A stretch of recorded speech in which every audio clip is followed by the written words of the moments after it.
Hello and welcome back to my channel. I am so excited for you to be here today for this wonderful art project. Today I am taking this gorgeous mandala and coloring it with different rainbow colored pencils.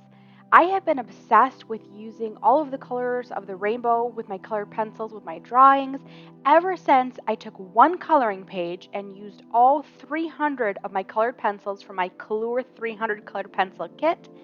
I will link that video above here and also down in the description if you want to check it out. That coloring page turned out gorgeous. You really should check it out. But for this mandala, what I wanted to do is I wanted to just really use only the colors that are in the rainbow. So we're talking, I guess, most colors in the rainbow. I didn't want to use any blacks, browns, grays. I just wanted it to go bright and vibrant, make each piece really pop, and just go happy, go colorful. So that's what I'm doing here, and for each little spot, what I'm trying to do is use as many of one shade of colored pencil as I can. So you can see for the flower, for the orange part, I used about 3 different colors, going from dark orange to a medium to a light. Same with the little flowers in between with my purple petals.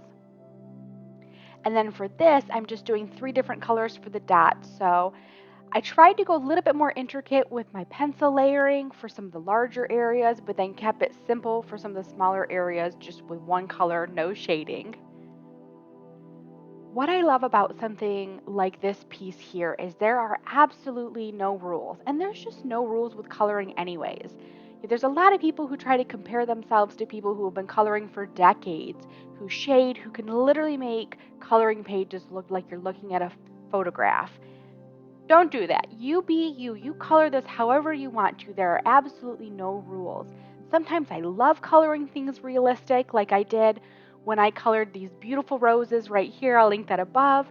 But for something like this, I really just wanted to go whimsical and go fun.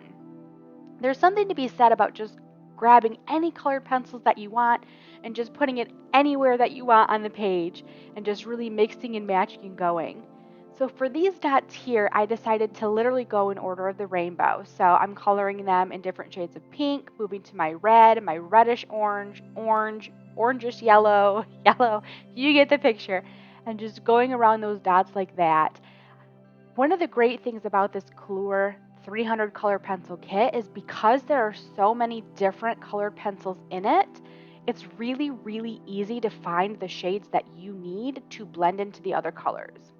For some of the smaller kits, what you have to do is really work on your blending and your shading to get some of the colors to mesh together a little bit more. So it's all just about what you're comfortable with, what kind of kit you like. And for me, I love options. I love this 300 set, but I also have a smaller set that's 72 as well. Now I'm moving on to doing these fun flowers, which are around the edge of the dots.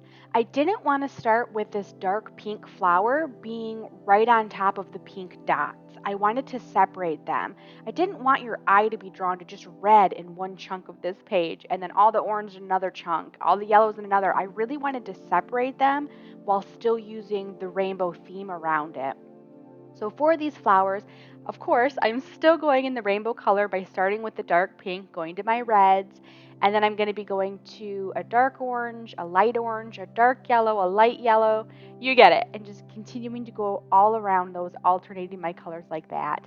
And I'm actually using several different shades of each color per flower. So I'm starting with a darker color around the middle swirl of the flower, and then going in with a little bit lighter color. And then for the petals, I'm doing anywhere from 2 to 3 different shades. So starting with darker orange and then moving into a little bit lighter orange just to really bring some pop to the petals. I really like to have my darker colors towards the inside of an object and then my lighter colors on the outside of it. Just again, always thinking about where I want my shading, where I want my highlights, and that's just usually what works best for me. Have you guys ever been coloring something and thought, oh my gosh, I just ruined it? Yeah, that was me with this green one here. I had a minute where I panicked, where I started with this darker color and then went in with lighter color around the tips. And my darker and lighter with this did not blend, so I busted out a medium color and tried to blend it in. And now I think that that last green flower actually blended beautiful, but there was that moment of panic when I first started, when I did when I went from dark green to too light of a green, where I thought I'd done ruined my whole piece. But I just kept working with it, kept shading with it, and I actually love the way that that green flower turned out. So let me know if that's ever happened to you and what you usually do if you're coloring and you feel like you messed something up and you're not sure how you're going to fix it. That's one of those where trust the process definitely comes into play. So I'm just finishing up the purple flowers here, and of course I've said it before and I will say it probably every time, but purple is definitely my favorite color, so I'm always excited anytime I get to use any of those shading and all of the different beautiful purple colored pencils that come in this kit. Right, last up, I did a zoom out to start with this because I wanted you to see that for these final petals around my mandala, I started with the top doing pink and then directly below it, I'm doing pink. So everything directly on top and below for the petals is going to be the same color. So I just did it all at once. So this entire petal, I'm doing all different shades of pink, really blending it, really trying to make it pop. And then the petal next to it, I'm doing all different shades of red, and then directly across the entire mandala, you can see at the bottom, I'm also doing that red as well. So I really wanted to, again, keep that rainbow colors flowing and change it up where, again, I didn't have all of the pinks, all of the reds, all of the blues in one chunk, but to really separate those out to get them to flow. And I love the way it turns out. So I'm just zooming in a little bit more just so you can see a little clearer how I'm coloring these in, just knowing that as I'm coloring this one in orange, I'm doing the one directly across from it in the exact same colors as I go. So for each of these petals, I really love starting with the darker color on the outside and doing a lighter color. This was giving me kind of sunset, sunshine vibes with this one. I really liked the way that the orange one turned out and how the colors flowed together. And for this yellow one, I love yellow, but sometimes I feel like the yellow doesn't pop as well as some of the other colors. So I was really trying to use kind of some yellowish, orangish, or dandelion colors in this a little bit to really make that yellow come to life a little bit more. I gotta say, this entire piece took surprisingly around 3 to 3.5 hours to color this entire thing, which is not too bad, I don't think. I mean, it goes a lot faster when I do the magic of video editing and get this bad boy down to about 8 minutes for you to see it. But that's not too bad for all of these beautiful colors and how much I was color changing. I absolutely love doing this, whether you do it in one sitting or several. It's so therapeutic and so fun to do. I love picking out all of the different rainbow colors and really seeing how I could get them to flow in this mandala while making each individual section pop. I did kind of limit myself to that palette of just, as I've said, the pinks, reds, orange, yellows, green, blues, and purples, and I didn't use any other darker colors. There was no blacks, no browns, no grays.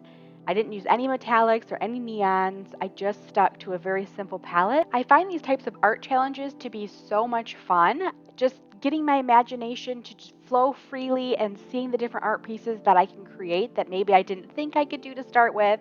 Absolutely a blast. I hope you enjoyed this. This is the finished product. Let me know in the comments what art project you think I should do next, and then make sure that you subscribe to my channel so that you never miss a fun art video. Thank you so much for watching. I'll see you in the next video. Happy crafting!